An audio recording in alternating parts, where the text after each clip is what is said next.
ज्ञानाञ्जनशलाकया चक्षुरुन्मिलितं येन तस्मै श्री गुरवे नमः। नमः ॐ विष्णुपादाय श्रीगौरप्रियमूर्तये श्रीमते भक्तिवल्लभा तीर्थगोस्वामिने नमः। यतीन्द्रियनमस्तुभ्यं गौरकृष्णप्रियात्मने रूपानुगगतिज्ञाय गुरुदेवाय ते नमः। गुरुदेवाय ते नमः। पतित पावन परम करुणामयी परमाराध्यतम शिल गुरुपाद पद्म नित्य लीला प्रविष्टोम विष्णुपाद परमहंस परिव्राजकाचार्य अष्टोत्तर शतश्री श्रीमद श्रील भक्ति वल्लभ तीर्थ गोस्वामी महाराज जी के अभय चरण में असंख्य कोटि साष्टांग दंडवत प्रणाम करते हुए उनकी अहेतु की कृपा प्रार्थना करता हूँ। परमाराध्य शिक्षा गुरु नित्य लीला प्रविष्टोम विष्णुपाद अष्टोत्तर शतश्री श्रीमद श्रील भक्ति विज्ञान भारती गोस्वामी महाराज जी एवं नित्य लीला प्रविष्टोम विष्णुपाद श्रील भक्ति निकेतन तूर्याश्रमी गोस्वामी महाराज जी के श्रीपाद पद्म में असंख्य कोटि साष्टांग दंडवत प्रणाम करते हुए उनकी अहेतु की कृपा प्रार्थना करता हूँ। 31 दिसंबर 2020 में हम आ गए। देखते देखते एक साल बीत गया, पता भी नहीं चला, है ना। 31 दिसंबर 2019 याद है? हाँ, हमने भंडारा दिया था। कितनों को याद है भैया? हाथ उठा के बताइएगा। अच्छा, हजम हो गया है। आज कोई भंडारा नहीं होगा क्योंकि आप सबके लिए हित सोचते हुए हमारे राधा गोविंद प्रभु जी जो है, कल मुझे गाड़ी में ही बोल दिया कि महाराज जी थोड़ा नरमी से पेश होना, बच्चे हैं। वो बड़े दयालु हैं, इसलिए उन्होंने मुझे कल कहा कि आप जो है नरमी से पेश होना। लोग आपके भंडारा खा नहीं पाते, इसीलिए मैंने अपने विचार को बदल लिया। लेकिन हम जिस पथ पे हैं, आत्मानुसंधान के पथ पे हैं, है ना, आत्म साक्षात्कार के पथ पे हैं, भगवत साक्षात्कार के पथ पे हैं। इसमें आत्मानुसंधान और उसके बाद आत्म मंथन और आत्मनिर्भरता बहुत ही आवश्यक तत्व है।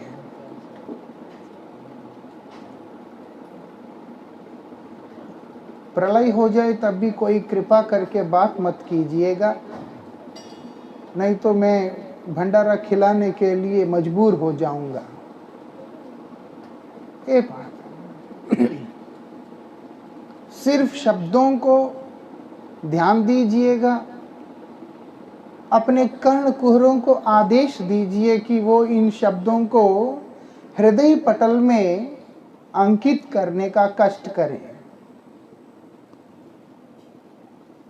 ठीक है, समझ में आया क्या बोला?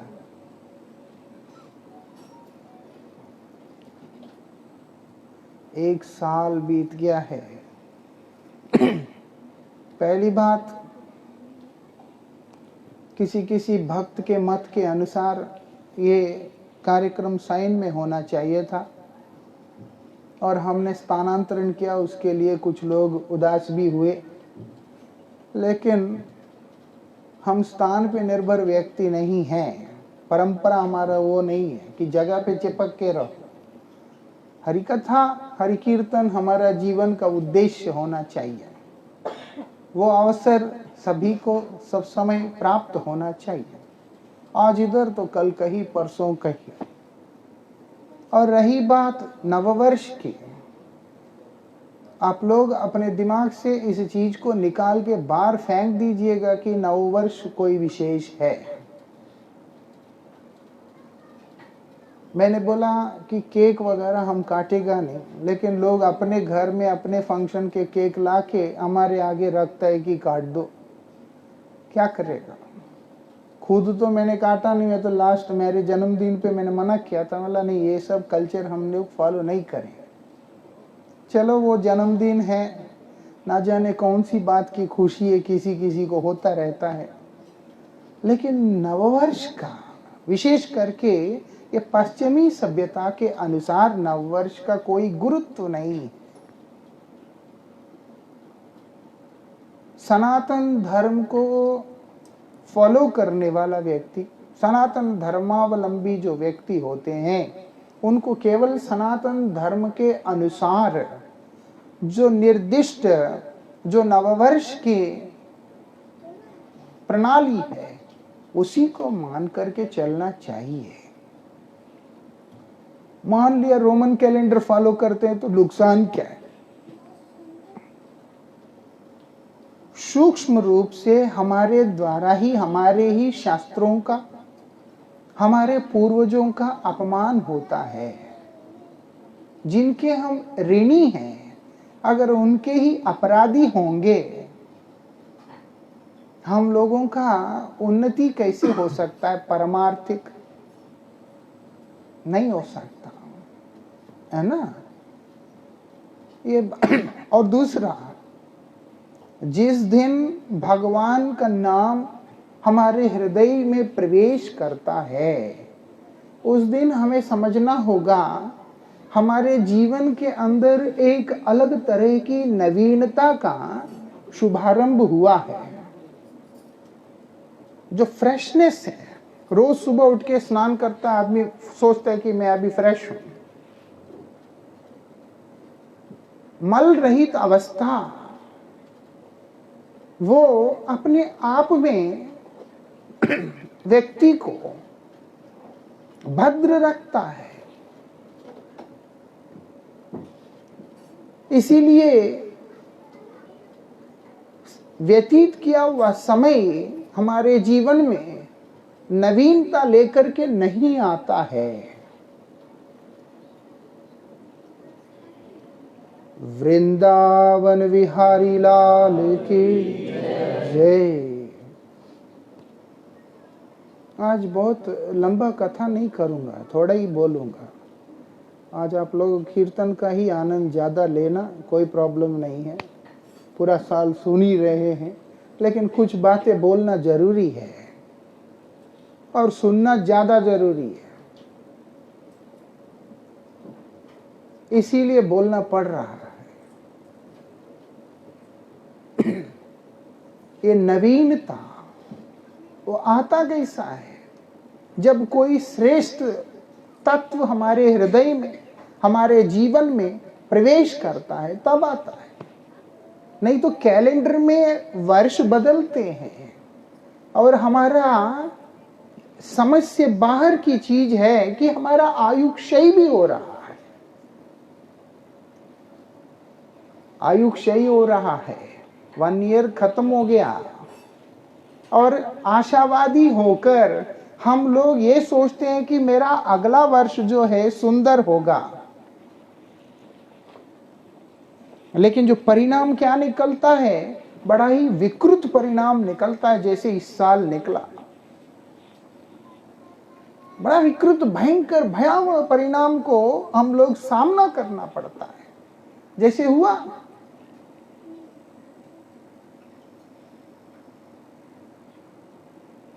इसलिए, लेकिन उन लोगों के लिए इसका कोई परिणाम, दुष्परिणाम नहीं हुआ। किनके लिए नहीं हुआ? जिनके जीवन के अंदर श्रेष्ठतम तत्व वर्तमान रहा है। वो श्रेष्ठ तत्व क्या है? बोलते भगवान के नाम, भगवान के रूप, गुण, लीला, हरिचर्चा, हरिकथा। इसीलिए देखिए, चाहे आश्रम ही क्यों ना हो, 10 ब्रह्मचारी रहते हैं, गौ माता रहती है, बहुत कुछ रहता है, सेवा ना आने पे उधर भी कठिनाई आता है। कोई भी मंदिर हो, माटो के बिजनेस तो कोई करते नहीं है।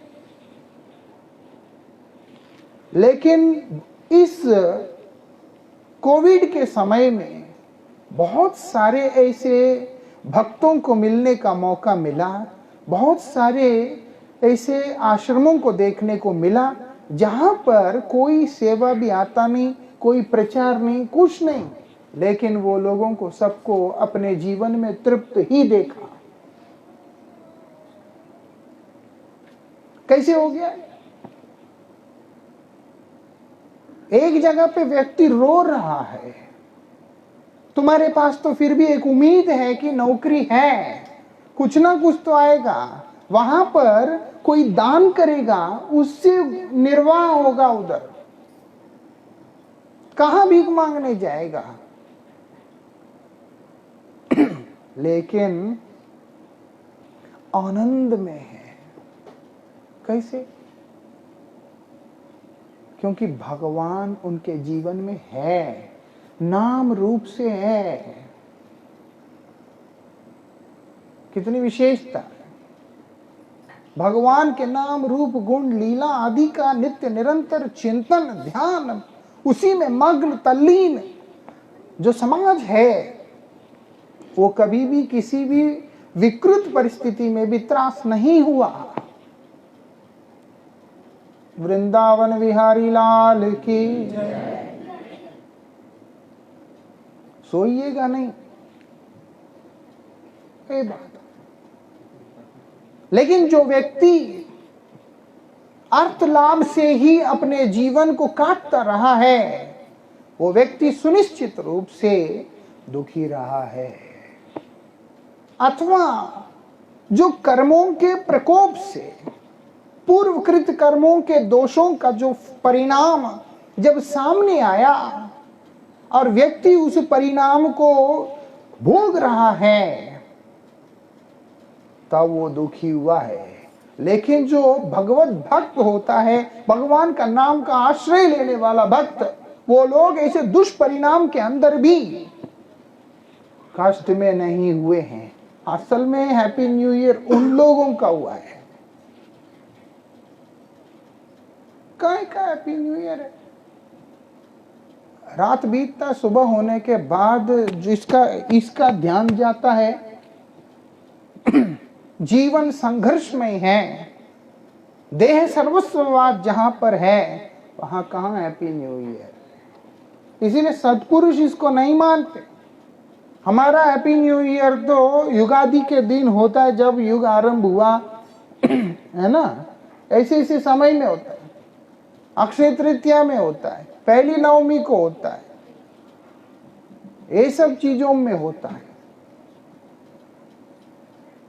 ये तो पश्चिमी संस्कृति, वो लोग मानते हैं। हमारे जीवन में पूरा साल एक जैसा ही है। क्यों? हरि कीर्तन है, हरि कथा है, भगवान का नाम है।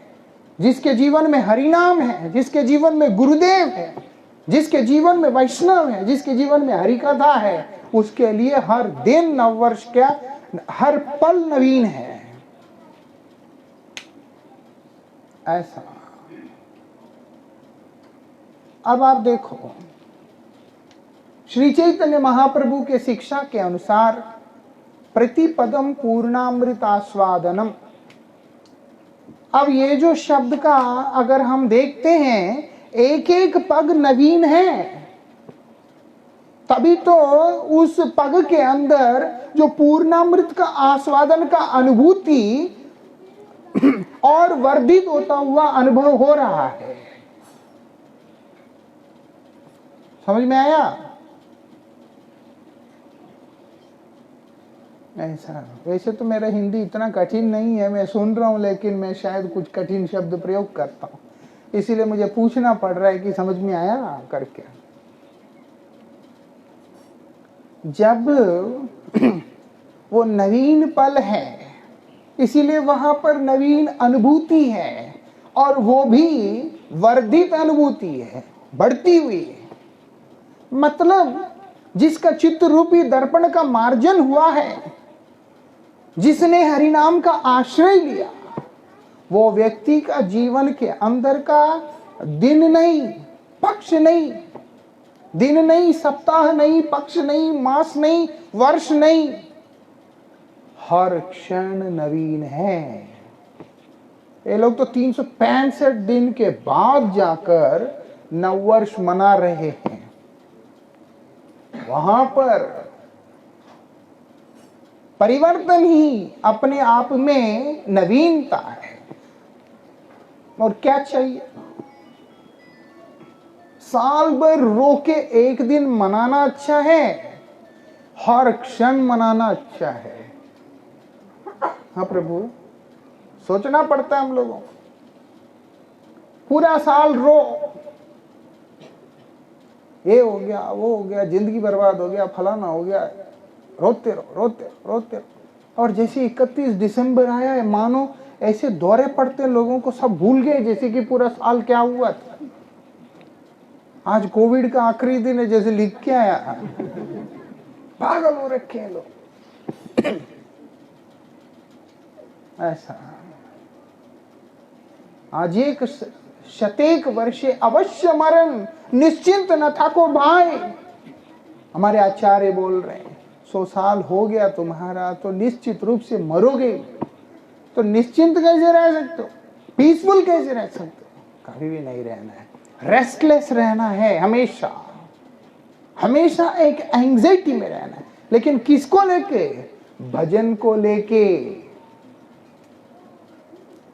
संसार को लेके नहीं। संसार को लेके एंजाइटी में रहेंगे तो बीमार पड़ेंगे, दिमाग खराब होगा, परेशान होंगे। लेकिन भगवान को लेके होंगे, कब मुझे भगवान मिलेंगे, कब मुझे अच्छा समय मिलेगा भजन करने के लिए, कैसे मैं कर पाऊंगा, कवे हवे हेनु दशा मोर, ऐसी दशा कब मेरे जीवन में आएगा, ये होना सबसे ज्यादा जरूरी है। और वो जितना अधिक होगा उतना आनंदवर्धन होगा। नहीं है तो बस रात 12 बजे हा हा हु हु करके, पिछले साल कितने एक्साइट हुए थे, बाप रे। हम तो फिर भी अच्छा है, हरि कीर्तन होता है, भगवान का नाम होता है, सब अच्छा होता है। लोग पागल हो रखे हैं, पटाखे फोड़, ये कर वो कर, दुनिया भर की चीजें। और 1 महीने के बाद ही पता चलता है कि कोविड निगल लिया दुनिया को। पूरा साल रो रहे हैं। अब 100 में से अब 80 आदमी बोलते हैं 2020 वेस्ट है, वर्स्ट है। 2020 वर्स्ट नहीं है, वर्स्ट तो तुम है, तुम्हारा सोच है। वर्स्ट तो पूरा साल ही है। जब भजन ही नहीं किया, नाम में अनुराग नहीं हुआ, तो सब कुछ वर्स्ट है। और क्या है? ऐसा डेली वेजेस होते, जैसे लेबर चौक में आदमी खड़ा होके काम करता है, ऐसे उसको लगता है हाँ इस साल निकल गया, अगले साल निकल गया। तुम तो दिन ही काट रहे हो, जी कब रहे हो?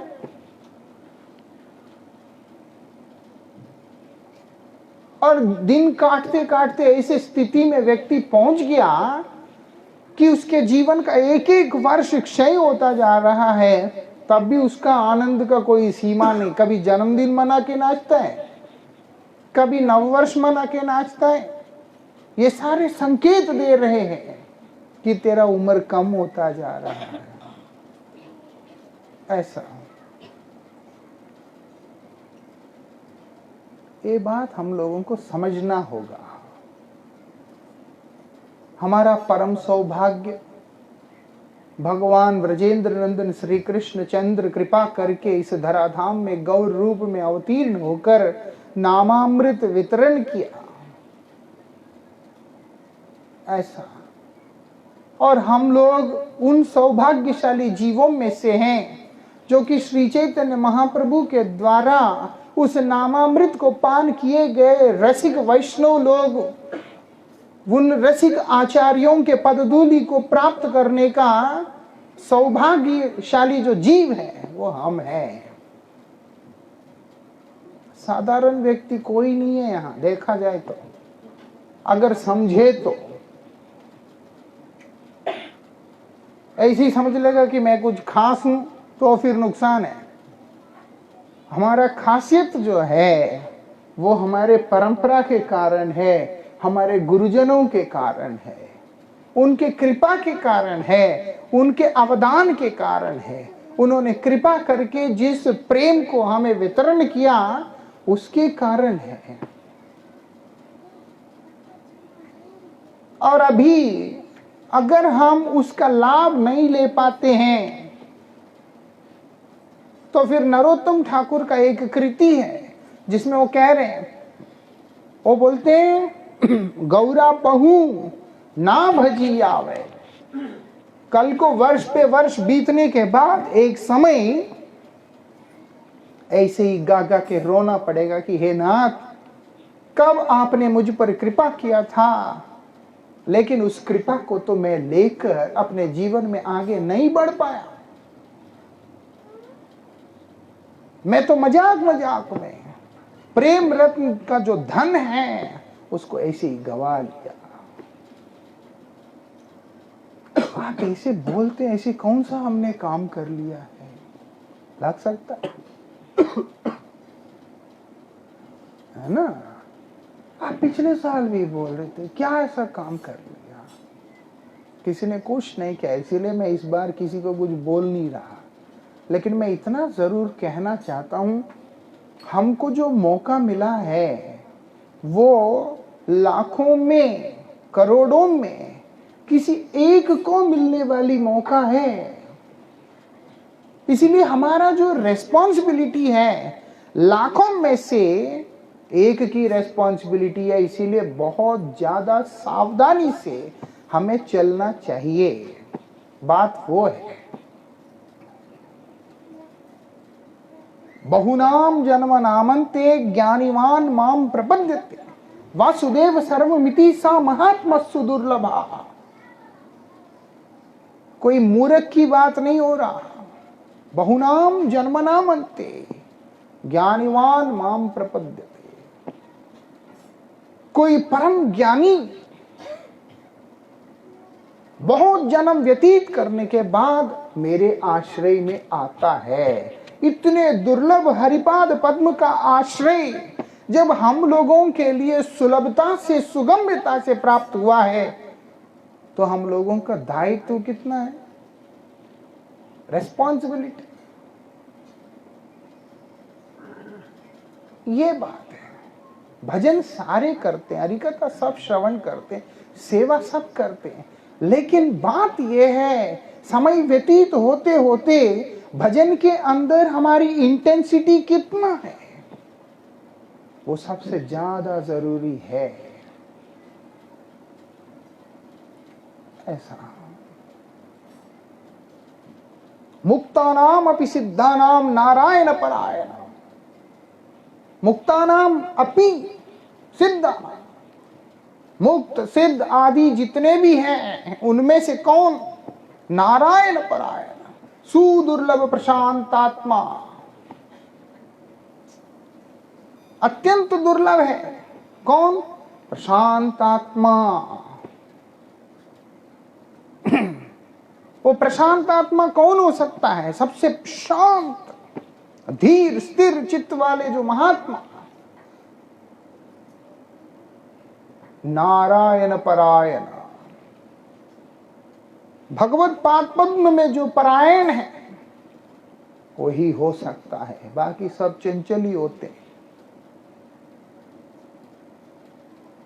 मतलब है अनस्टेबल माइंड वाले लोग।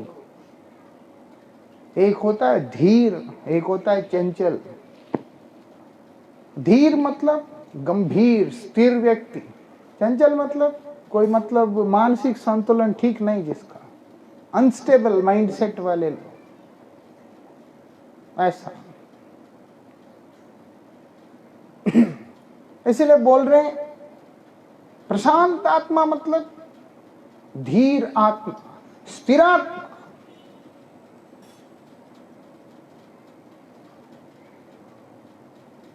ये बात हम लोगों को समझना होगा।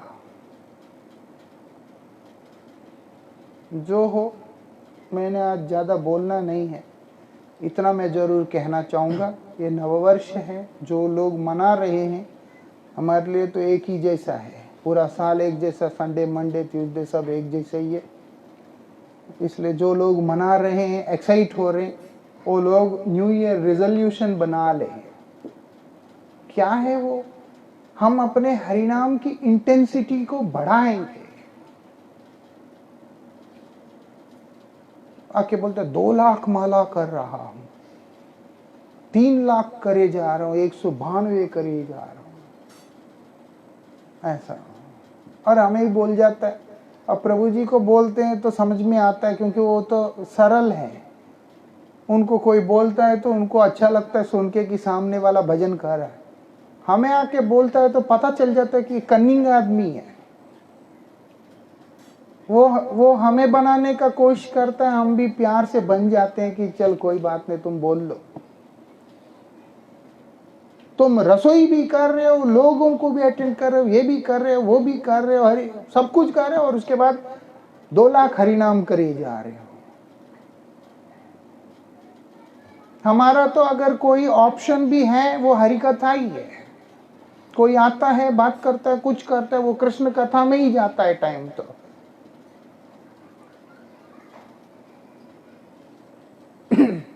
तब भी उतनी संख्या का नाम हम लोग क्लेम नहीं कर सकते। मैं किसी को दूषण नहीं कर रहा, कोई हो सकता है करने वाला व्यक्ति सज्जन, लेकिन अब जो है एक रेजोल्यूशन बनाना है, जितना भी मैं हरिनाम करता हूं, जैसे कि प्रभु जी कहते हैं, हमारे आचार्य लोग कहते हैं, उस हिसाब से 64 तो होना चाहिए आइडियल में। लेकिन अब जो है मैं अपने नाम का क्वालिटी को इंप्रूव करूंगा। 2 माला 4 माला तो इधर कोई करता नहीं है, वो समाज ये है ही नहीं। लेकिन जितना लोग कर रहे हैं, कोई 64 करता है, कोई ज्यादा करता है, एक निर्दिष्ट संख्या को रख ले कि मैं 64 करूंगा या जो भी 70 करूंगा, 80 करूंगा। ओवर एक्साइटमेंट की जरूरत नहीं, बट क्वालिटी नाम करूंगा। एक तो ये रखना जरूरी है, माला को जापना है, पॉलिश नहीं करनी है। जापना है बाबा, अच्छे से करना है, हरिनाम प्यार से प्रेम से करना है। इसका मतलब ये भी नहीं कि समझौता करके टाइम नहीं मिलता है, 10 ही होता है, ये भी गलत है। प्रॉपर तरीका से हरिनाम करना है और क्वालिटी के साथ में करना है। ये रिजोल्यूशन एक बनाना है। और दूसरा, जो विद्यार्थी हरिकथा में, जो विद्यार्थी क्लास में पहले नहीं आता है, आलस करता है, वो व्यक्ति की पढ़ाई भी इतना बढ़िया नहीं हो सकता। ऐसे ही परमार्थ में भी फर्स्ट कम फर्स्ट बेंच, ये हमेशा रखना है। बरात की तरह धीरे धीरे आते रहना, फिर उसके बाद लोगों को परेशानी, थोड़ा सर को इधर करो, वो सब नहीं। एक नया रेजोल्यूशन बनाना है। हम लोग जल्दी जाने का प्रयास करेंगे। अब देखो ना, 7 से 9 बंदे तो आए। पहले तो 8 बजे से पहले कोई आ नहीं सकता है जी, बड़ा मुश्किल है। होता था 8 से 10, 8 से 10। अब तो ये ट्रिप में तो सारे प्रोग्राम 7 to 9 है और ऑलमोस्ट सारे ही आ रहे हैं। मौका निकाल लो तो सब संभव हो जाता है। इसीलिए टाइमिंग जो भी हो, एक नियम बना के चलना है। जल्दी जाएंगे, आगे बैठेंगे, हरि कथा श्रवण करेंगे। दूर होने पर, वक्ता का वो दिखलाई ना देने पर कई बार शब्द जो है कान से बाहर चले जाते हैं। कई बार सामने बैठे हुए व्यक्ति को ही विषय वस्तु समझ में आता नहीं, और अगर व्यक्ति दूर में बैठा हो और क्या समझ में आएगा। क्लास में भी ऐसे ही है, आगे बैठेगा, टीचर को देखेगा, ध्यान से समझ आता है। परमाराध्य श्री गुरु महाराज जी को जो आगे बैठ के हरि कथा सुनने वाले होते थे, वो लोगों, गुरुजी उनको बहुत पसंद करते थे। गुरुजी हरि कथा बोलते हुए जब देखते हैं, जैसे दिखते हैं सामने, जो जो चेहरे उनको फ्रीक्वेंटली दिखता था कथा में, गुरुजी उन लोगों के प्रति एक अलग तरह का उनके हृदय में स्नेह बन जाता था। वो बोलते नहीं थे कि तू आगे बैठता मुझे अच्छा लगता है करके, गुरुजी बोलते तो नहीं थे, लेकिन गुरु महाराज जी का ऐसा है कि ये हरि कथा पिपासु है, इसको हरि कथा सुनने की इच्छा है, और उसी से गुरु कृपा बहती हुई आता है, ऐसे ऐसे फ्लो में आता है।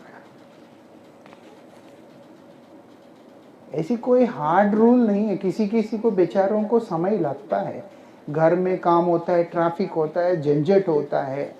मैं ये नहीं कह रहा कि हर कोई पहले दौड़ के आओ करके, मैं एक विचार दे रहा हूँ। बाकी आप लोगों को जिसको जैसी सुविधा होता है, किसी को लेट होता है, बेचारों को कोई असुविधा नहीं है, हरि कथा में आना है। लेकिन कोशिश ये रखना है कि पहले जाऊं, कुछ मुझे सीखने को मिलेगा, सुनने को मिलेगा, ऐसा इस चीज को हमें बना के चलना चाहिए। कुछ अच्छा जानने को मिलेगा, संकीर्तन का आनंद मिलेगा। इस तरह के विचार, इस तरह के भाव रख के हम लोगों को आगे बढ़ना चाहिए। कीर्तन होता है, सब होता है, आना नहीं, वहां नहीं जाना, यहाँ नहीं जाना, ये सब ठीक नहीं। हरिनाम, हरि कथा, हरि कीर्तन, जहां मौका मिलता है वहां हमें पहुंच जाना चाहिए। उसी से हमारा मंगल है। ऐसा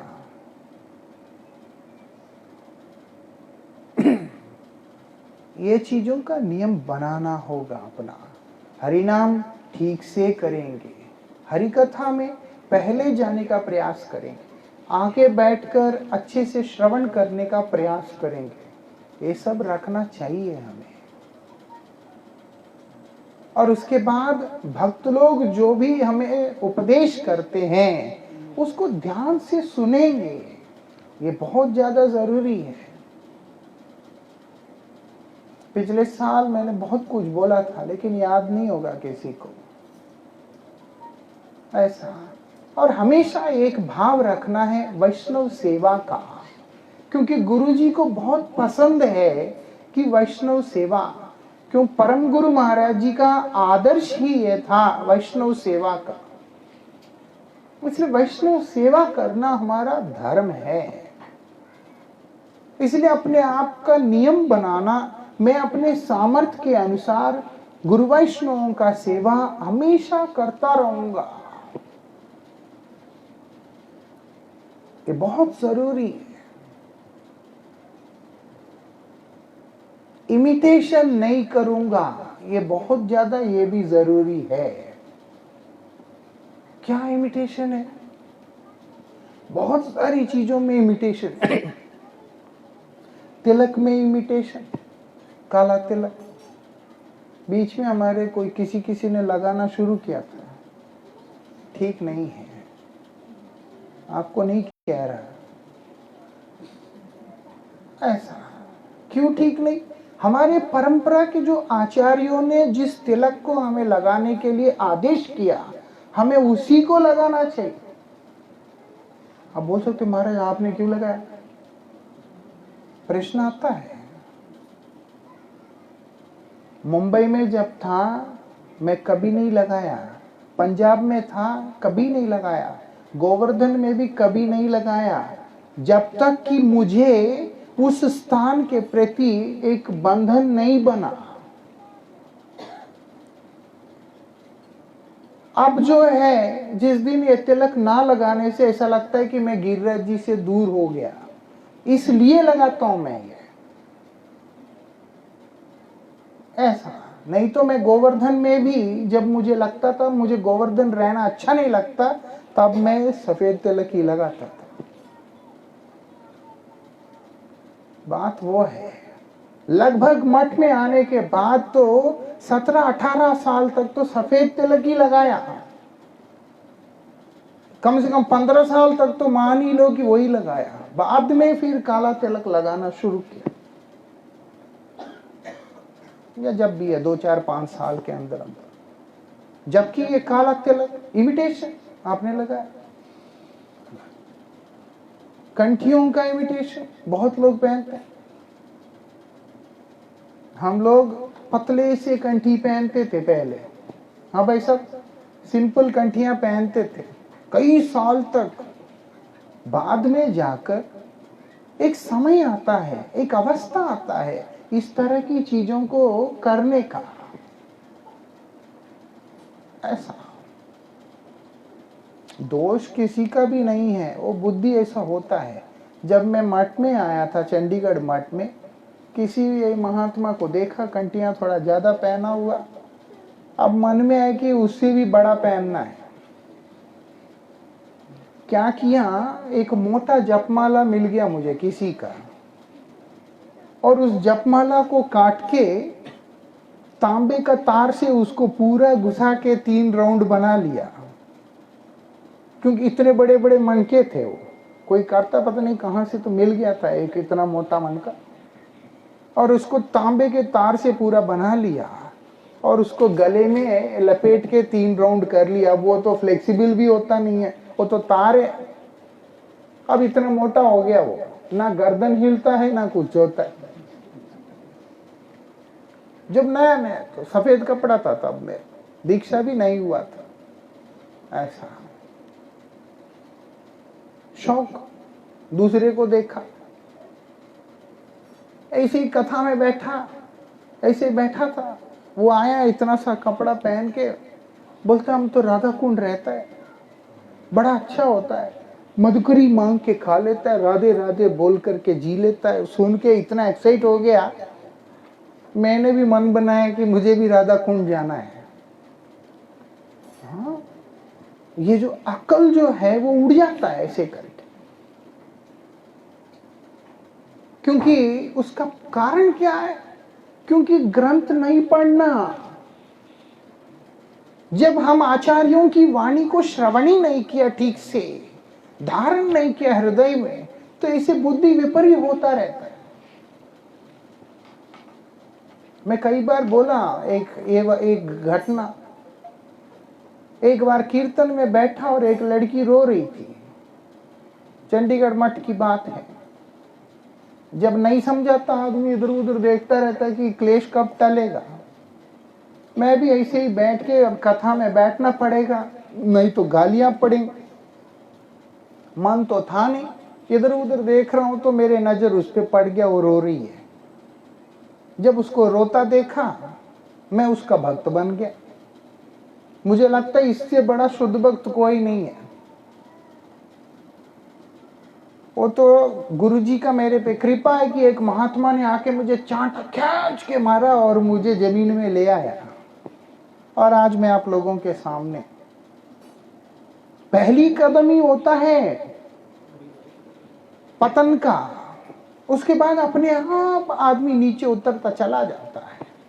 इसलिए कई बार हमें लगता है कि मैं अच्छा कर रहा हूं, भजन कर रहा हूं, बढ़िया कर रहा हूं, लेकिन हमें नहीं पता होता अनजाने में हमसे कितने प्रकार के भूल हो जाते हैं, ये इमिटेशन की चक्कर में। इसलिए इमिटेशन कोई करना नहीं, इस चीज को स्मरण रखिएगा। आज का दिन मेरा प्रार्थना है सबसे, क्योंकि मैंने बोला प्यार से बात करूंगा, इसीलिए मैं आज आप लोगों से निवेदन कर रहा हूं। आप सब मेरा परिवार है। कोई मुझे नहीं मानता है, मुझे उससे प्रॉब्लम नहीं है, लेकिन मैं तो मानता हूं सब भगवान के हैं और आप सब मेरा परिवार है। आप लोग सब सुखी रहेंगे, खुश रहेंगे। आप लोगों को देख के गुरुजी को खुशी होगी। गुरुजी को अगर संतुष्टि होगा, आनंद होगा, तो उनकी खुशी में हम लोगों को खुशी होगा। ऐसा मेरा वो उम्र नहीं है कि मैं आप लोगों को खुश देख करके खुश हूं। जैसे बाप कहता है बेटा तुम लोग खुश रहना, लेकिन इतना जरूर मैं कहना चाहूंगा, आप सब सुखी रहेंगे, अच्छा भजन करेंगे, आनंद में रहेंगे। आप लोगों को देख के गुरुदेव को बहुत प्रसन्नता होगा। गुरुदेव को जब प्रसन्नता होगा, वो देख करके एक शिष्य होने के नाते मुझे बहुत प्रसन्नता होगा। इसलिए आप सब अच्छे से भजन करना, हरिनाम अच्छे से करना, अपने जीवन का बहुमूल्य समय को, क्योंकि कब प्राण चला जाए कुछ पता नहीं है, कोई कभी भी शरीर छोड़ सकता है। इसीलिए अपने बहुमूल्य समय को जैसे अभी कर रहे हैं, ऐसे ही अधिक से अधिक समय परमार्थ साधन में जरूर लगाना, अपने आत्मकल्याण के मार्ग पे लगाना, बहुत फायदा होगा। ये मोबाइल फोन से रेडिएशन होगा, सेल्फी से दिमाग खराब होगा और कुछ नहीं होने वाला। एंड ऑफ द डे ये एक वॉलेंटरी सुसाइड अटेम्प्ट है और उसके बाद हमारा चरित्र निर्माण होने की जगह हमारा अधोपतन होगा। पहले टिकटॉक बेड़ा गर्क किया। मैं और हमारे नित्य गोपाल प्रभु शिमला जा रहे थे। कुछ 5 घंटे का टॉय ट्रेन था और एकदम बेशर्म होके लड़का लड़की जो है टिकटॉक पे वीडियो बना रहे थे। बाद में वो तो भगवान ने संसार पे कृपा करके टिकटॉक को उड़ा दिया, नहीं है तो पता नहीं क्या कर बैठते। आपको याद है वो गाना चला चला के वीडियो बना रहे और उस पे डाल रहे हैं। और इंस्टाग्राम में भी ऐसे ही करते हैं लोग, बोलने से भी सुनते नहीं। उनको लगता है कि हम उनके दुश्मन हैं। बहुत सारे लोग हैं, यहाँ पे भी है मेरे बच्चे कुछ, लेकिन ये उनका दौर्भाग्य है। विधि जब समझाएगी, विधि जानते हैं, विधि मतलब है कि फेट, विधि मतलब डेस्टिनी, हाँ भाग्य। जब वो समझाएगा तब अच्छे से समझ में आएगा। प्यार की भाषा कोई समझ के सुधरने वाला इस संसार में पैदा नहीं हुआ। हमारा जिंदगी बर्बाद हो रहा है। इसमें नुकसान क्या है? एक तो टाइम बर्बाद होता है, क्योंकि रीटेक्स कई बार लेने पड़ते हैं ताकि परफेक्ट आए, मैचिंग आए, सिंक्रोनाइजेशन हो।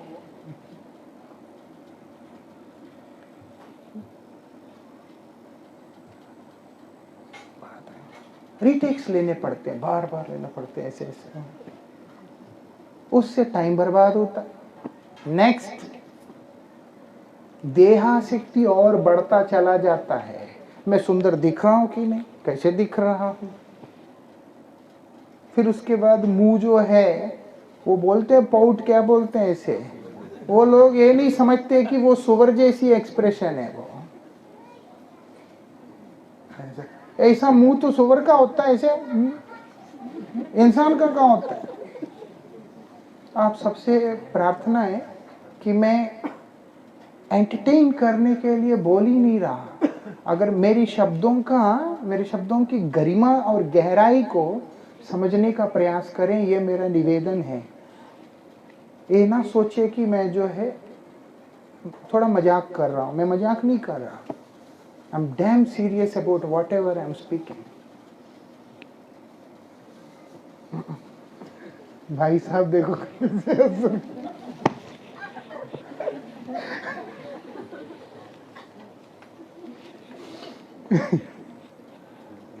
और क्या, देखो अब बाहर वालों को बोलेंगे तो गालियां देंगे, किसको बोलेंगे? अपनों को तो बोलेंगे, जिनसे प्यार करते उनको तो बोलेंगे कि ठीक से रहना। होता कि नहीं?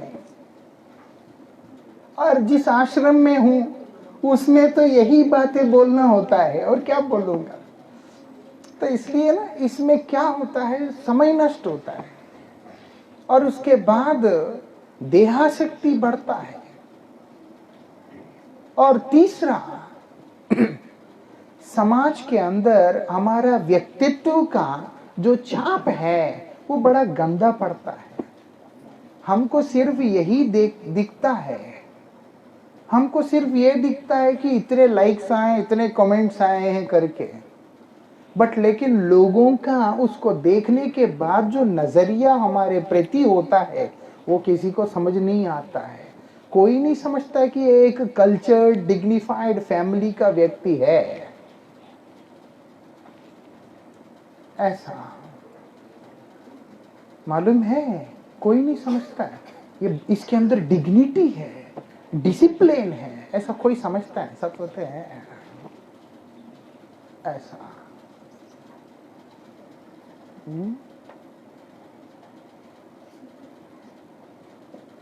है ना, ये बात है।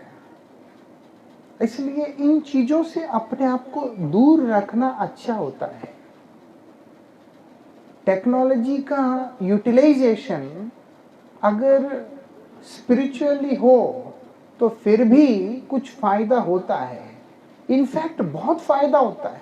लॉकडाउन के दौरान कितनी सारी हरिकथाएं जूम में हुआ है ना, बहुत सारी हरिकथाएं हुआ, फेसबुक में हुआ, बहुत कुछ है। ऐसी कोई चीज हो प्रेरणात्मक हो, आध्यात्मिक उन्नति के लिए हो तो ठीक रहता है। लेकिन अगर हम अपने कलाकारी को दिखाने अथवा अपने शरीर का प्रदर्शन आदि करने के लिए करते हैं, वो बाद में हमारा अपना ही निजी क्षति का कारण होता है। समाज ऐसे लोगों को स्वीकार करने को तैयार नहीं होता, ऐसा।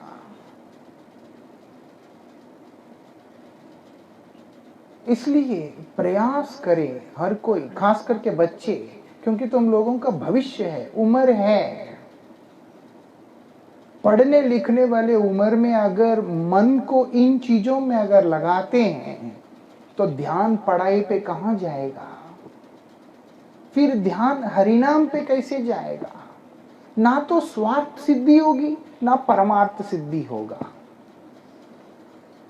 इसलिए फोकस अपने भविष्य पे होनी चाहिए, अपने लक्ष्य पे होना चाहिए। अगर आप लोग ध्यान से देखो, विदेशी लोग कोई इतना दिखेंगे नहीं आपको इन चीजों में, दिखते हैं। मैक्सिमम यूटिलाइजेशन जो है हमारे लोग करते हैं या अनारे लोग और लोग करते हैं, विदेशी कोई नहीं करता। मैंने कम से कम नहीं तो 15 देश घूम के देखा, अधिकांश व्यक्ति के पास सिंपल से मोबाइल होता है। एंड्रॉयड, आईओएस जितने भी है हमारे पास भी है, ऐसा। ये सब हम लोगों के पास सबसे ज्यादा होते हैं, उनके पास नहीं होते थे। वो लोग इतने ऐसे लाइट्स, ये वो इफेक्ट्स, इतनी चीजें वो लोग रखते ही नहीं। आज भी गए सुबह कीर्तन में, प्रभु जी को बड़ा अच्छा लगा वहां का लाइटिंग सिस्टम, वो बहुत खुश हुए थे। ऐसा बिल्कुल डिम लाइट्स हैं, जैसे कि चेहरे भी दिखते नहीं ठीक से। उसका कारण क्या है, वो लोग कई लोग इतने कॉन्शियस होते हैं कि कौन सा लाइट यूज करनी है, क्या करनी है, किससे किस तरह का एनर्जी आता है, वो कौन सा बॉडी पे कैसे इफेक्ट पड़ता है। कई सारी चीजें वो लोग कैलकुलेट करके अपने जीवन को चलाते हैं। वो लोगों के जिंदगी में परमार्थ का अभाव है। अगर वो रहता तो वास्तविकता में सबसे ज्यादा ऑर्गेनाइज्ड की तरह है वो लोग। वो लोगों का परमार्थ जो है, भगवान के प्रति जो समर्पण जिस लेवल पे होना चाहिए, वो उनमें उस लेवल पे होता नहीं है। बहुत साधना करने के बाद दीर्घ काल तब जाकर के उनमें वो परिपक्वता आता है। नहीं तो साधारण व्यक्ति उसके लिए एक चेंज है, उसको अडॉप्ट करता है, चलता है, लेकिन उस लेवल पे नहीं जा पाता। फिर भी ठीक ठाक ही चलता है। हम लोग फटे हुए कपड़े पहनना दरिद्रता आता है जिंदगी में, इसीलिए दरिद्रता है। फटे हुए कपड़े पहनना, लूज कपड़े पहनना, ये सारे काम करते रहते हैं। ये सब नहीं करना है। खास करके बच्चे सब जो भी इधर बैठे, इन चीज़ों का ध्यान रखना है। टिकटॉक का, इंस्टाग्राम का, फेसबुक का यूज़ करो, बट कुछ हेल्दी तरीका से। नो इमिटेशन नहीं करना, और फोकस हम सब ने मिलके हरि नाम पे करना है, हरि कथा पे करना है। तब हम सबका जीवन में हर पल हर क्षण आनंदमयी होगा। इतना ही मैं कहना चाहूँगा। और आप लोगों के हिसाब से नववर्ष के उपलक्ष्य में आप लोगों के लिए एक उपहार है।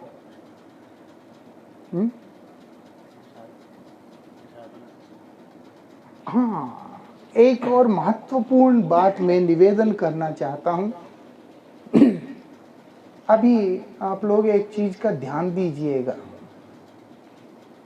आप लोग सब प्यार करते हैं एक दूसरे से, हमें भी करते हैं, प्रभु जी को भी करते हैं। तो इसलिए अपने प्रेम को अभिव्यक्त करने के लिए थोड़ा सा अस्थिर हो जाते हैं। वो अस्थिरता में बहुत कुछ बना के खिलाने का चक्कर पाल लेते हैं।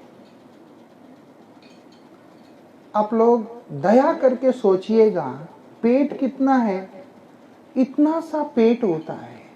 खुद खा सकते हैं, खुद अपने थाली में डालते हैं तो एक रोटी डालने के बाद बोलते ना बाबा ना। दिल में हाथ रख के सोचे कि खुद एक व्यक्ति कितना रोटी खा सकता है एक टाइम में? नहीं खा सकते। जब खुद नहीं खा सकते, खुद से सहा नहीं जाता, तो भक्तों पे अत्याचार क्यों?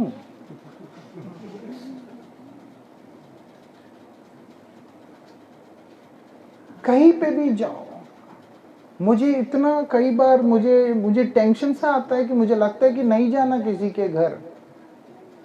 महाराज क्या खाएंगे, गुरुजी क्या खाएंगे, वो क्या खाएंगे? समझाओ, इतना मसाला डालो, इतना तेल डालो, इतना ये डालो, उतना वो डालो। क्या इसी के लिए जीवन है? खाने के लिए आते हैं? अरे प्यार को एक्सप्रेस करने के और तरीका होता है। चलो अगर बनाना भी है, अपने हिसाब से, अपने बुद्धि से बना के रख दो। जो खाना है सामने वाला अपने हिसाब से थोड़ा बहुत खा के चला जाएगा। नहीं, थोड़ा सा खा लीजिए। अरे पेट तो बाबा इतना ही है, तुम ठोस देगा उसके अंदर, बाद में कीर्तन कैसे करेगा? वो तो फिर टॉयलेट में घूमता रहेगा। परेशानी होता है, इस चीज को समझना है। इसीलिए एक नियम बना लीजिएगा, एक ही सब्जी बनाना है या एक दाल, कुछ भी बनाना, इतना ही बनाना है। और जितना व्यक्ति को भूख है उतना वो अपने आप खुशी खुशी खा के, क्योंकि जवान तो चली नहीं गई ना। अगर एक रोटी चाहिए तो कि हम मांग नहीं सकते, है ना? इसलिए खुशी खुशी जितना खाना है उतना खा लेंगे और फिर आराम से अपना चले जाएंगे। लेकिन रेस्टलेस हो जाना, ये सब्जियां लाओ, वो लाओ, ये लाओ, उस टेंशन में ना कथा सुनना, ना कीर्तन में रहना, इसमें कुछ आनंद नहीं है। इसीलिए कल से आप लोग ये नियम बांध करके चले। विशेष करके मैं हूं, प्रभु जी हैं, हम लोग जब जाते हैं फोर्स नहीं करेंगे कोई भी खाने के लिए।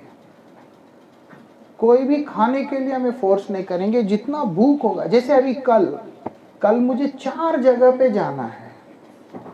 एक भी ऐसे खाली पेट तो कोई जाने देगा नहीं। अगर आदमी 4 फल भी खा लेता है, कहाँ जगह बचता है?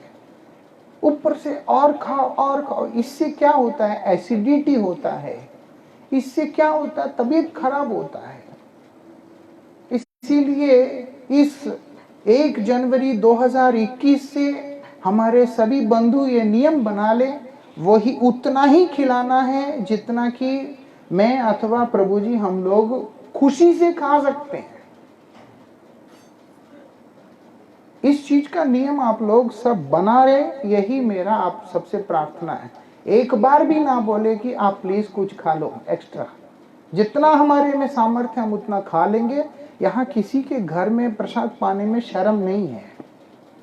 इसीलिए बीच में मैंने 2 साल तो प्रोग्राम में खाना ही छोड़ दिया था। रात को मैंने बोला खाना ही नहीं कहीं पे, है ना, याद है तो थोड़ा सा सूप ले लिया तो ले लिया, नहीं तो एक आध फल खा लिया क्योंकि रात को नींद आता नहीं,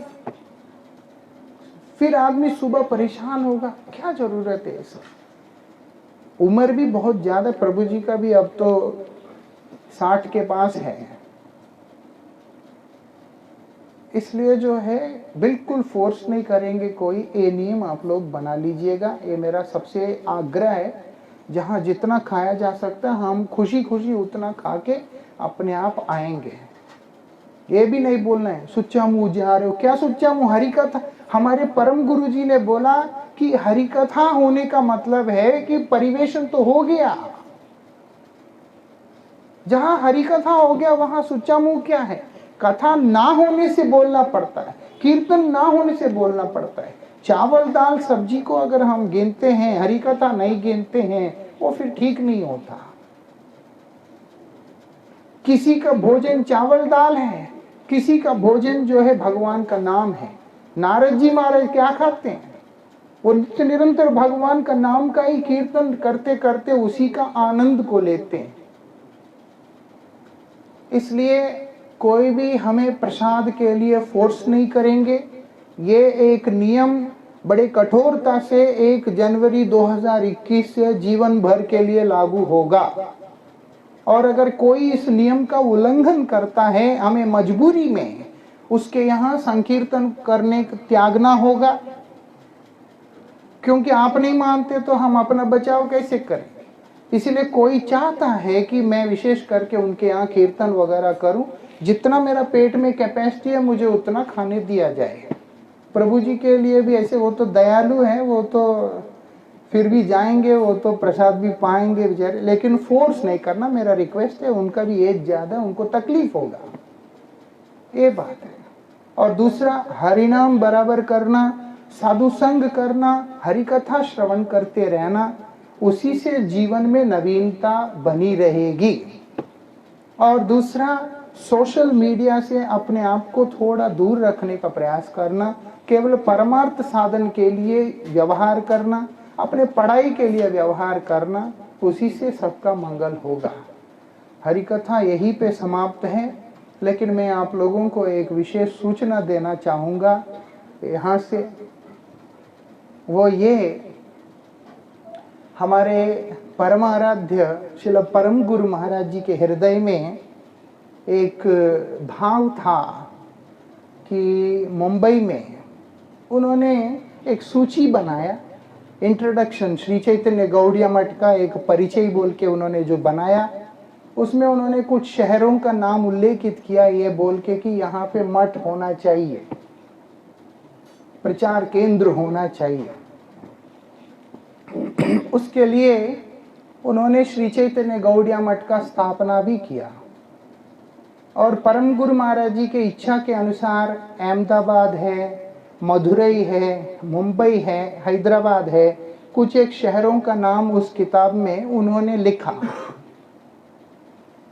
और परमाराध्य श्री गुरु महाराज जी के साथ में उनके चरणों में जब मैं एक बार उपस्थित हुआ तो गुरुजी ने मुझे विशेष रूप से 3 शहरों के लिए आदेश किया था, मुंबई, हैदराबाद और बेंगलोर, कि यहाँ कुछ हमारा एस्टैब्लिशमेंट होना चाहिए।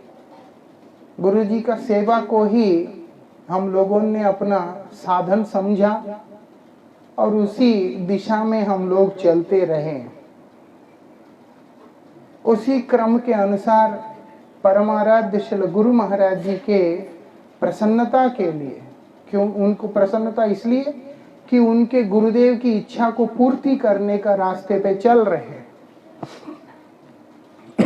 हम लोगों ने तीर्था गोवर्धन की तरफ से आपके इस मुंबई शहर के अंदर 400 गज जमीन खरीदा है।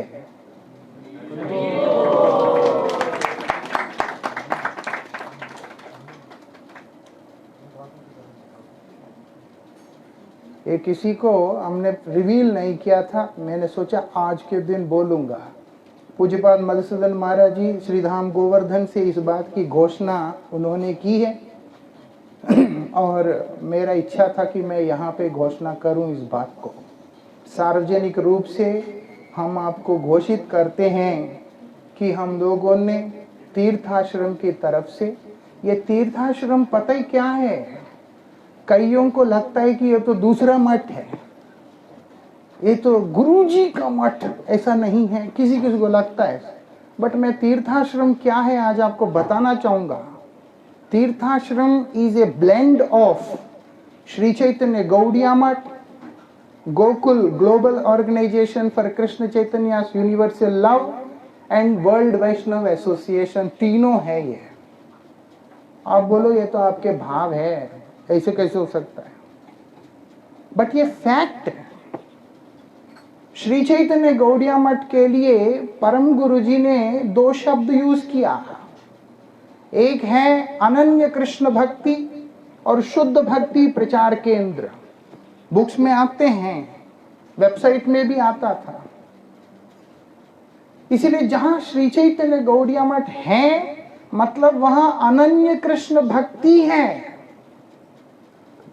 इसलिए गुरु महाराज जी बोलते थे वन पॉइंटेड एक्सक्लूसिव डिवोशन करके गुरुजी एम्फसाइज करते थे। इसलिए श्री चैतन्य गौड़िया मठ मतलब है वो अनन्य कृष्ण भक्ति का स्थान है। वही श्री चैतन्य गौड़िया मठ के सिद्धांत को, वही विचार और आदर्शों को लेकर अब गोकुल क्या है, गुरुजी ने बनाया गोकुल का, गुरुजी ने स्थापना किया global organisation for Krishna Chaitanya universal love. जब बेंगलुरु में जमीन मिलने का बात था एक टाइम में, तो श्री गुरु महाराज जी से बात हुआ तो गुरुजी ने इशारा किया गोकुल बनाना अच्छा होगा, क्योंकि चैतन्य गौड़िया मठ जो है मठ है, इसीलिए वहां पर केवल ब्रह्मचारी और सन्यासी ही रह सकते हैं। गोकुल गुरुजी ने ऐसे बनाया, इसीलिए हर स्थान पे गोकुल के जो ऑर्गेनाइजेशन रजिस्टर हुआ है उसको अलग अलग गृहस्थ भक्तों के नाम पे ही किया गुरुजी ने। कहने का मतलब है गोकुल एक ऐसा स्थान है जहां पर ब्रह्मचारी गृहस्थ वानप्रस्थ संन्यास सभी आश्रमों के जो व्यक्ति हैं उनको आश्रय दिया जाए। जो कि चैतन्य गौड़िया मठ में मठ होने के कारण लोग आ सकते हैं, शिष्य हो सकते हैं, लेकिन वहां पर केवल ब्रह्मचारी अथवा सन्यासी ही वास करेंगे।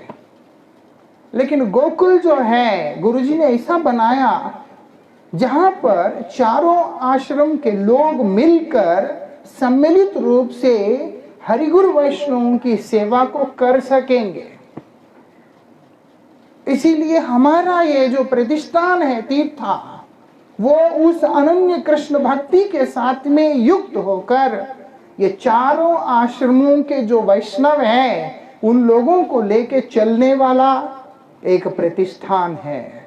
इसीलिए तीर्थाश्रम जो है वो क्या है, वो उसके अंदर आपको चैतन्य गौड़िया मठ भी मिलेगा, गोकुल भी मिलेगा, वर्ल्ड वैष्णव एसोसिएशन भी मिलेगा, जिसके गुरु महाराज जी दीर्घ काल के लिए प्रेसिडेंट रह चुके। ये विश्व वैष्णव राज्यसभा क्या है, वर्ल्ड वैष्णव एसोसिएशन, जितने भी वैष्णव, श्रील प्रभुपाद ने कहा तुम लोग सब मिलकर प्रचार करना, रूप रघुनाथ वाणी को प्रचार करना। वही आदर्श परम गुरु जी ने दिखलाते हुए अपने मठों के वार्षिकोत्सव के अंदर अन्य वैष्णवों को आमंत्रित करके उनके द्वारा दिव्य हरिकथा को श्रवण करते थे, कराते थे अपने भक्तों को। वही परंपरा को जीवित रखते हुए हम लोगों ने भी तीर्थाश्रम की तरफ से गुरुजी के संन्यास उत्सव में तो लोग आए ही हैं। इसके अलावा हरिनामामृत रसधारा के नाम से 2 ऐसे कार्यक्रम किए जहां पर अलग अलग आचार्यों को आमंत्रित किया। इसके अलावा व्रज के अंदर जो भी वैष्णव होते हैं, आचार्य होते हैं, उनको समय समय पर आश्रम में बुलाकर उनके मुखारविंद से हरिकथा इत्यादि को श्रवण करते रहते हैं।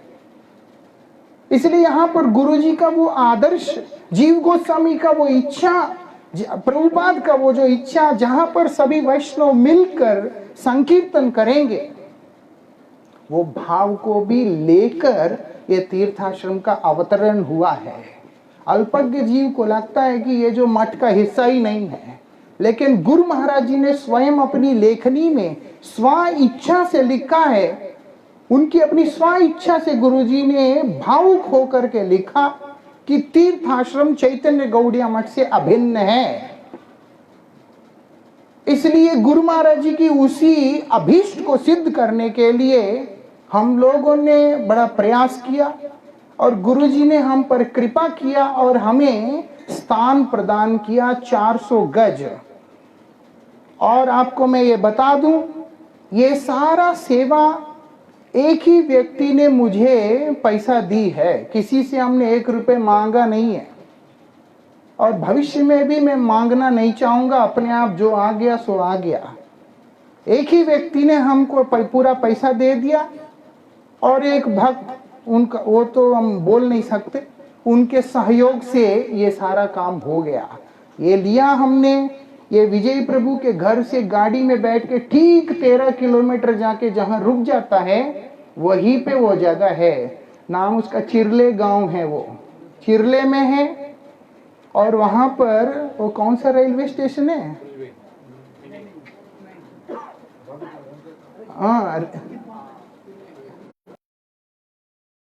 स्टेशन बिल्कुल उससे 3 किलोमीटर उधर है और उल्वे सिर्फ 5 किलोमीटर दूरी पे है।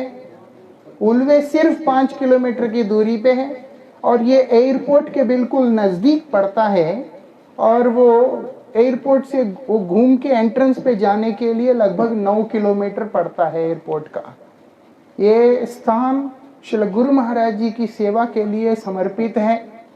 ये स्थान इस विश्वाश्रम के लिए 400 गज जमीन खरीदा जा चुका है।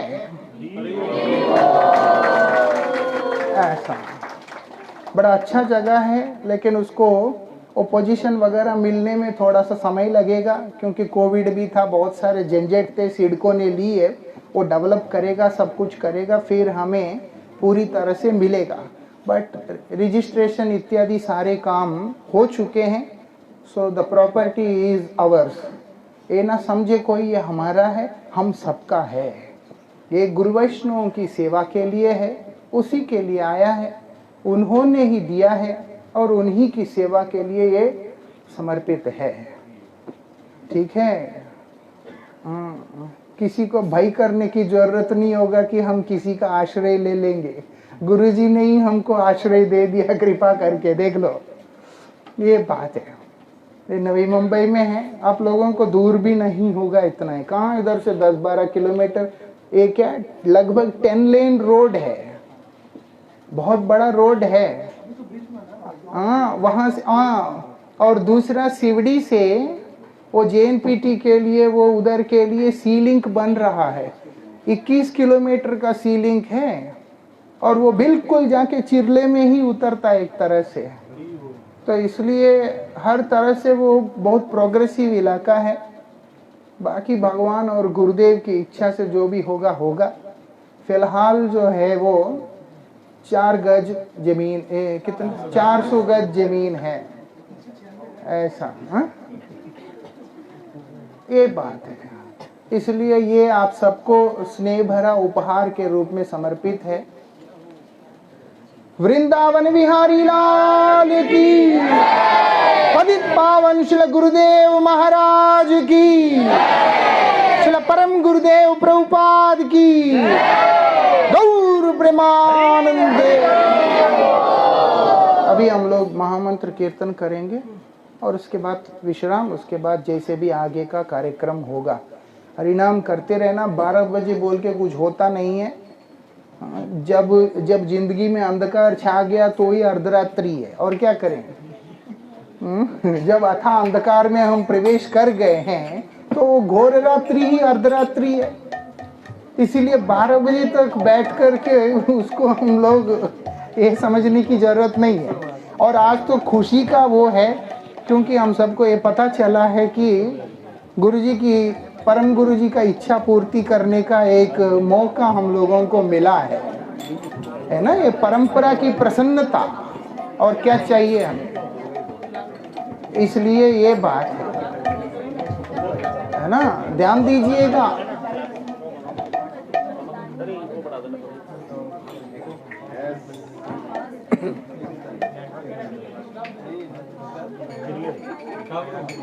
हरे कृष्णा हरे कृष्णा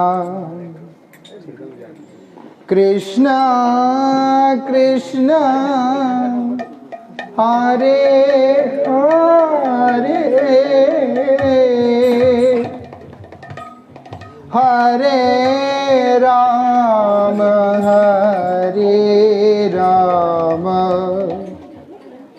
राम राम हरे हरे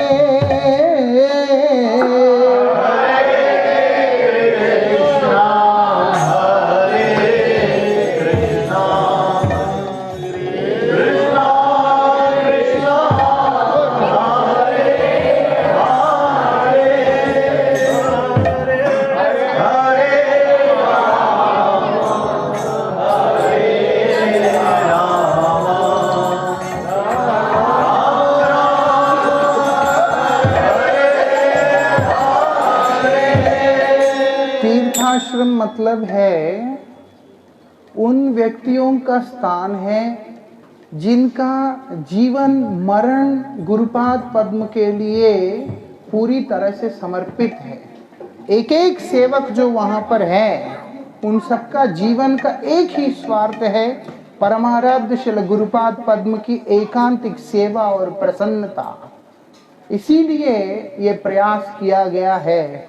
और गुरु महाराज जी ऐसे दयालु हैं, जो कोई भी व्यक्ति उनकी सेवा के लिए या भगवान की सेवा के लिए प्रयासरत होता है, तो वो अपने आप ही कृपा करके उसका जीवन, उसका काम सब बना देते।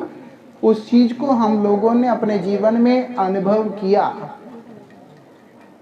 उस चीज को, उसी के अंतर्गत ये स्थान हमें प्राप्त हुआ है। और इसी क्रम में हम लोगों ने भविष्य में भी हैदराबाद में, अहमदाबाद में, नागपुर में, अन्य स्थानों में हम लोगों ने लेना है इसे। मठ बनाने के लिए नहीं, आप ये ना समझे कि मठ बनाने के लिए, शुद्ध भक्ति प्रचार केंद्र को बनाने के लिए। श्रील प्रभुपाद एक प्रदर्शनी किया जिसमें उन्होंने दिखाया कि व्यक्ति शालिग्राम से मूंगफली फोड़ के खाता है। ये वो स्थान नहीं है जहां पर मूर्ति दिखा के पैसा दो बोलने वाला काम। ये वो स्थान है जहां पर एक एक व्यक्ति के हृदय के अंदर जो छिपा हुआ उस भगवत भक्ति को जागृत करने का स्थान है, क्योंकि उसी से गुरुदेव प्रसन्न होते हैं। सेवा तो कोई भी कर देगा, पुण्याकांक्षी व्यक्ति भी सेवा कर देगा। वो तो जिसको पुण्य चाहिए, भक्ति नहीं चाहिए, वो भी सेवा कर देगा। तीर्थाश्रम का प्रयोजन अर्थ नहीं है, तीर्थाश्रम का प्रयोजन परमार्थ है, क्योंकि श्री चैतन्य गौड़िया मठ का प्रयोजन कभी भी अर्थ था ही नहीं। परम गुरु महाराज जी का ऐसा व्यक्तित्व था जो कहते थे, जिस दिन मेरे अंदर आएगा कि ये मठ मैंने बनाया, उससे एक दिन पूर्व ही मैं अपने देह को परित्याग करना पसंद करूंगा। उन्होंने अपनी संपत्ति को अपना कभी समझा ही नहीं है। श्रील प्रभुपाद ने भी इतने मठ, 64 मठ बना करके भी उन्होंने अपना किसी भी मठ को अपना संपत्ति नहीं समझा। सिर्फ अपनी गुरुवाणी जो उन्होंने श्रवण की उसी को अपना संपत्ति समझा। गुरु महाराज जी भी किसी भी स्थान को अपना नहीं समझा। गुरुजी हमेशा बोलते थे, गुरुजी का है, जब तक मैं जीवित हूँ सेवा करना मेरा धर्म है। ऐसे प्रभुपाद, ऐसे परम गुरुदेव, ऐसे गुरुदेव के आदर्शों को लेकर के जो चल रहा है वो श्री तीर्थाश्रम है। इसलिए तीर्थाश्रम भी गुरुदेव, परम गुरुदेव प्रभुपाद और परंपरा की सेवा के लिए समर्पित है, मृत्यु पर्यंत और जन्म जन्म के लिए। इसलिए गुरुजी ने हम पे कृपा करके ये गौरव तीर्थाश्रम को प्रदान किया है। हरि बोल।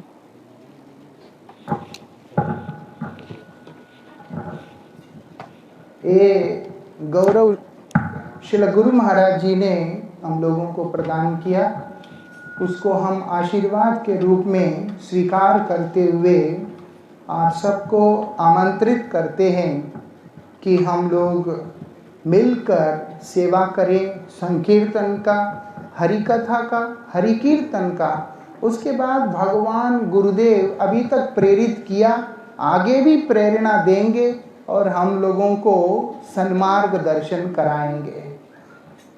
मठ निश्चित रूप से होगा और वहाँ पर भगवान सेवित होंगे, भक्त लोग भी आएंगे। धारा प्रवाह हरिकथा का वितरण वहाँ से नित्य निरंतर होता रहेगा, जिससे श्री गुरु महाराज जी को चिरकाल के लिए संतृप्ति हो, आनंद हो।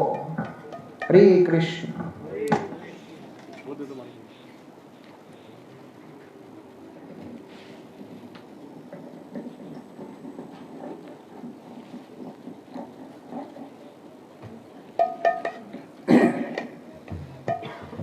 हरे कृष्णा हरे कृष्णा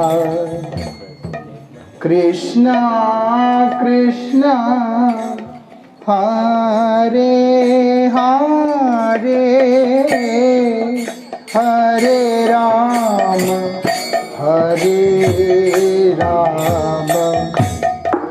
राम राम हरे हरे, हरे कृष्णा हरे कृष्णा कृष्णा कृष्णा हरे हरे, हरे राम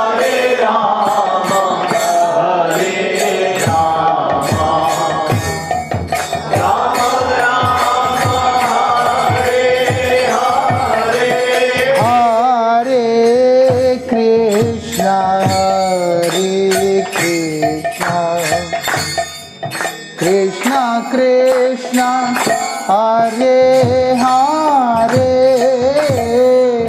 हरे राम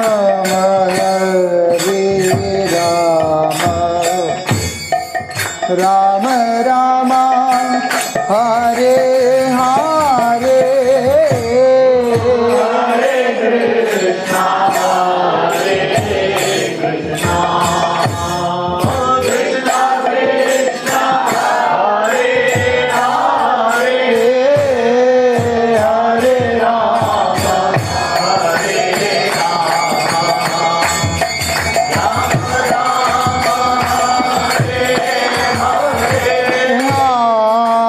कृष्णा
कृष्ण हरे हरे हरे राम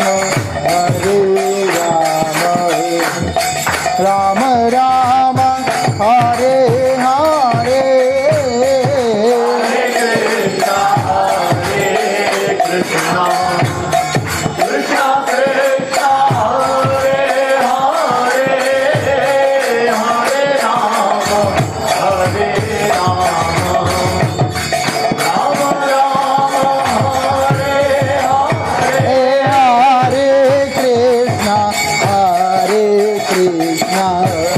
कृष्णा कृष्णा हरे हरे हरे राम राम राम हरे हरे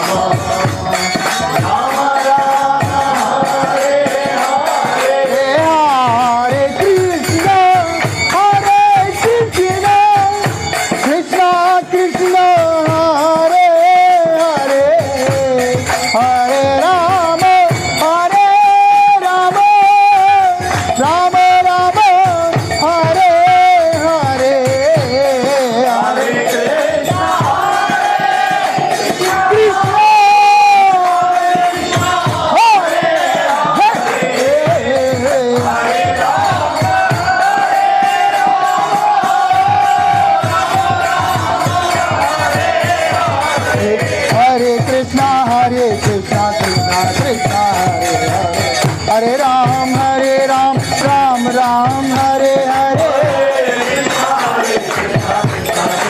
हरि हरि हरे कृष्णा कृष्णा कृष्णा हरे हरे हरे राम राम राम हरे हरे हरे कृष्णा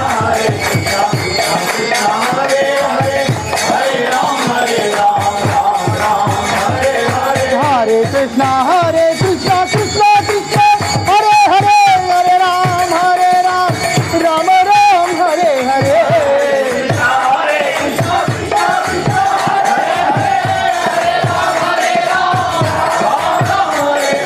हरे कृष्णा कृष्णा कृष्णा हरे हरे हरे राम राम राम हरे हरे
कृष्ण कृष्ण हरे हरे हरे राम राम राम हरे हरे कृष्ण हरे कृष्ण कृष्ण कृष्ण हरे हरे हरे राम राम राम हरे हरे हरे कृष्ण कृष्ण कृष्ण हरे हरे हरे राम राम राम हरे हरे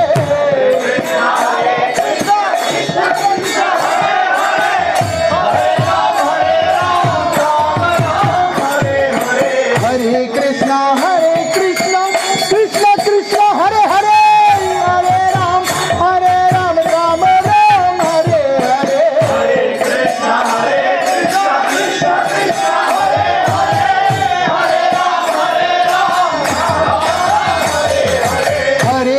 राम हरे कृष्ण कृष्ण कृष्ण हरे हरे हरे राम राम राम हरे हरे कृष्ण हरे कृष्ण कृष्ण कृष्ण हरे हरे हरे राम राम राम हरे हरे हरे कृष्ण कृष्ण कृष्ण हरे हरे हरे राम राम राम हरे हरे हरे कृष्ण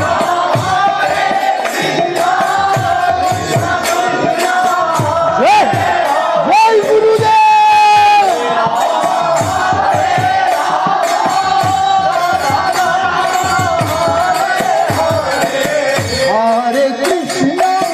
हरे कृष्ण कृष्ण कृष्ण हरे हरे हरे राम राम राम हरे हरे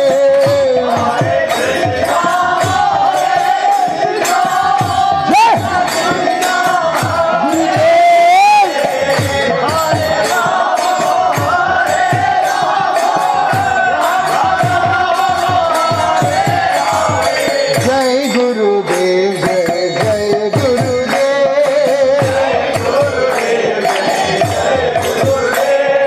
जय गुरुदेव जय गुरुदेव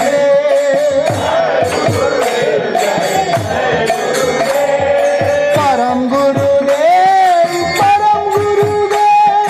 जय प्रभुपाद जय प्रभुपाद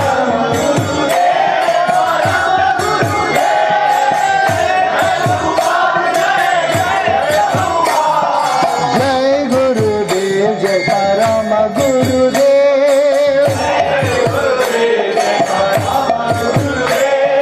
गुरुदेव रक्षमन गुरुदेव पाहि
गुरुदेव प्यारे गुरुदेव, मेरे गुरुदेव बड़े प्यारे गुरुदेव।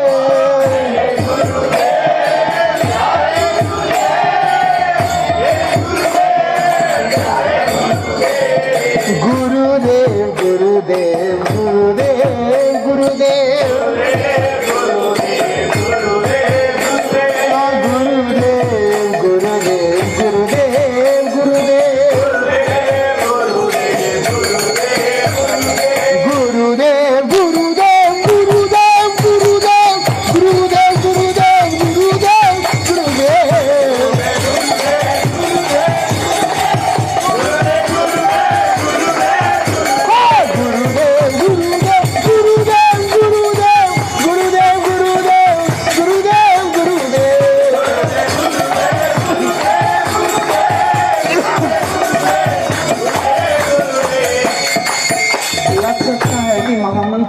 गुरुदेव क्यों गा रहे हैं? सिर्फ जमीन मिलने की खुशी में ही नहीं, गुरु शब्द का अर्थ है हमारे जीवन के अंधकार से हमें निवृत्त करने वाले। ये 2020 जो है 2020 मैच की तरह ही हो गया, जिंदगी में रुला दिया सबको, जीवन में अंधकार फैला दिया, कई लोगों को हताश कर दिया, बहुतों को डिप्रेस कर दिया, कई लोगों ने सुसाइड भी कर लिया, कई लोग इतने ज्यादा डिप्रेस्ड है, बाहर नहीं बता पाते, अंदर रख नहीं पाते, घुट रहे हैं। इतनी परेशानी इस संसार के अंदर है। हम लोग गुरुदेव को जब स्मरण करते हैं, जो हमारे हृदय के अंधकार को निवृत्त करने वाले, उनका दिव्य जो नाम है, गुरुदेव जो शब्द है, उसकी ध्वनि जब आकाश में प्रतिध्वनित होगा, तो जहां तक वो शब्द के तरंगों में जाकर बाहर जा रहा है, वो सब जगह का अंधकार को ध्वंस कर देगा वो। इसीलिए गुरुदेव को स्मरण किया जा रहा है ऐसा। इसलिए जो है कई लोगों का परिणाम नहीं हुआ है, वो ये ना सोचे कि हम सिर्फ हमारे गुरुदेव के लिए बोल, हमारे गुरुदेव तो जगत गुरु है, उनको जो स्मरण करता है उसका नित्य मंगल है। फिर भी गुरु शब्द का मतलब है भगवान का कृपा। इसलिए जब हम गुरु शब्द को उच्चारण करते हैं, हमारे जीवन का अंधकार मिट जाता है, एक अलग तरह की आभा, एक अलग तरह का आनंद हृदय में प्रादुर्भूत हो जाता है। इसीलिए गुरुजी से प्रार्थना करते हैं। इसलिए 2-4 मिनट करेंगे, फिर हरिबोल की ध्वनि के साथ में इस संकीर्तन को यहाँ पर विश्राम देंगे। बाद में आप लोग जो करना है करना। गुरुदेव गुरुदेव गुरुदेव गुरुदेव गुरुदेव गुरुदेव गुरुदेव गुरुदेव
गुरुदेव पाहि मां।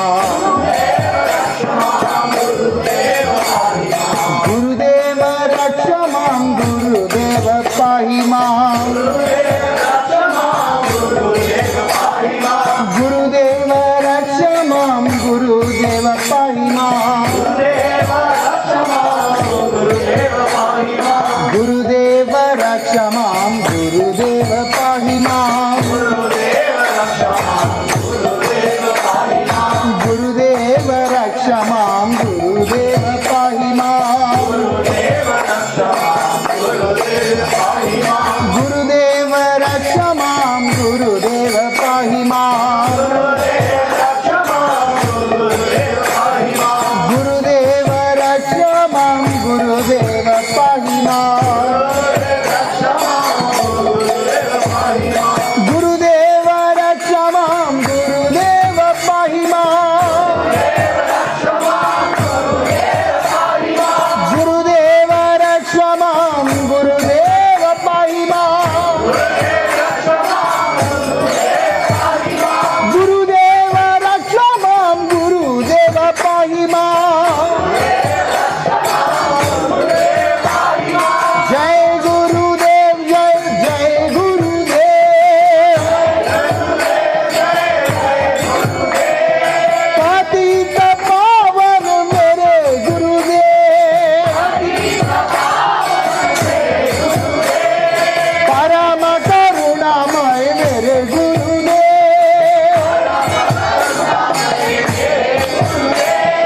परम करुणामय मेरे गुरुदेव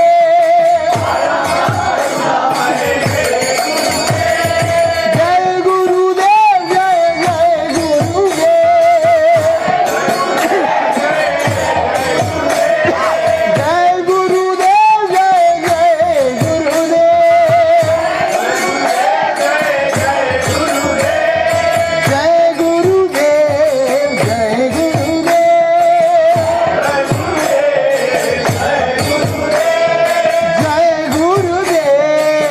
जय गुरुदेव जय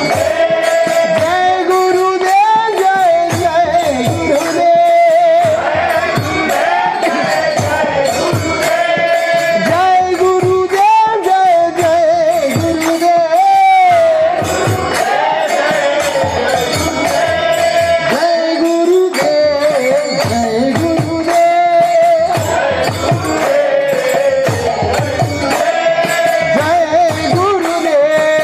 जय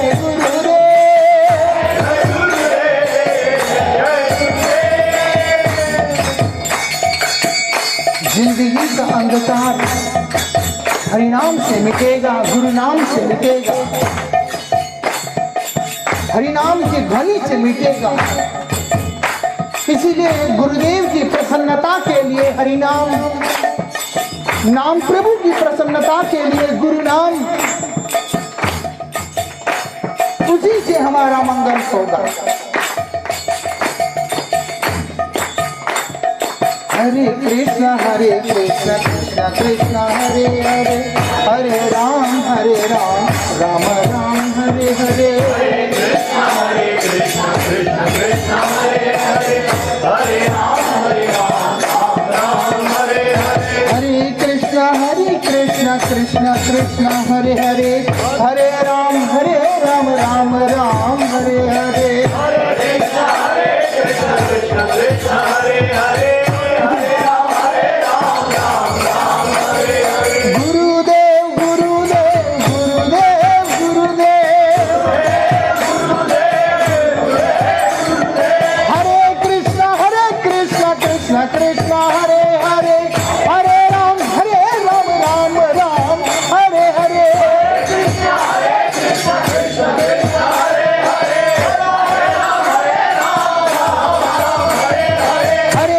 हरे कृष्ण कृष्ण कृष्ण हरे हरे, हरे राम राम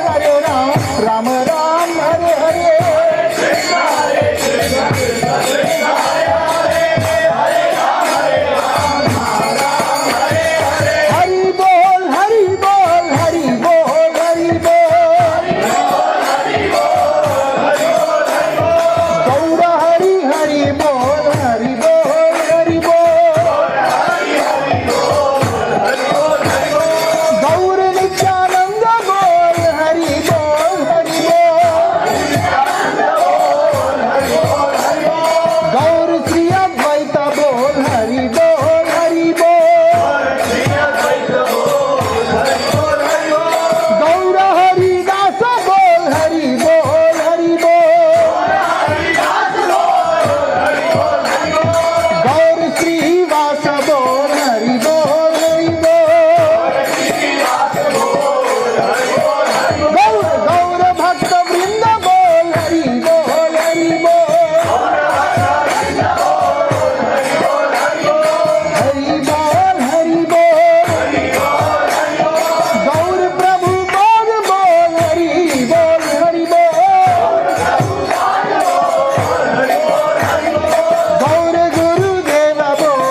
गुरु गौरंग गंधर्विका गिरिधारी श्री श्री राधा मदन मोहन श्री राधा गोविंद श्री राधा गोपीनाथ श्री राधा गोकुलानंद श्री राधा माधव पंचतत्वात्मकम श्री गौर हरि की जय। पतित पावन परम करुणामय परमाराध्यतम शिल गुरुपाद पद्म नित्य लीला प्रविष्टोम विष्णुपाद अष्टोत्तर शतश्री श्रीमद शिल भक्ति वल्लभ तीर्थ गोस्वामी गुरुदेव महाराज की जय। नित्य लीला प्रविष्टोम शतश्री श्रीमद शिल भक्ति दैत माधव गोस्वामी परम गुरुदेव महाराज की जय। नित्य लीला प्रविष्टो विष्णुपाद अष्टोत्तर शतश्री श्रीमद शिल भक्ति सिद्धांत सरस्वती गोस्वामी ठाकुर जगत गुरु शिल प्रभुपाद की सपार्श शिल प्रभुपाद की रूपान गुरुवर्ग की तत्वात्मकम श्री गौर हरि की परम पूजनीय गुरुवर्ग वृंद की परम पूजनीय शिक्षा गुरु वर्ग की श्री क्षेत्र मंडल श्री गौड़ मंडल श्री ब्रज मंडल धाम की धामवासी भक्त वृंद की समस्त सारस्वत गौड़ीय वैष्णवाचार्य वृंद की श्री हरिनाम संकीर्तन की समागत गौर भक्त वृंद की आप सभी भक्तों की गौर प्रेमानंद। पतित पावन परम करुणामय परम आर्यतम शिल गुरुदेव विष्णुपाद परमहंस परिव्राजकाचार्य 108 जन भक्ति किंकर दामोदर गोस्वामी महाराज की उपस्थित भक्त वृंद की हरिनाम संकीर्तन की गौर प्रेमानंद।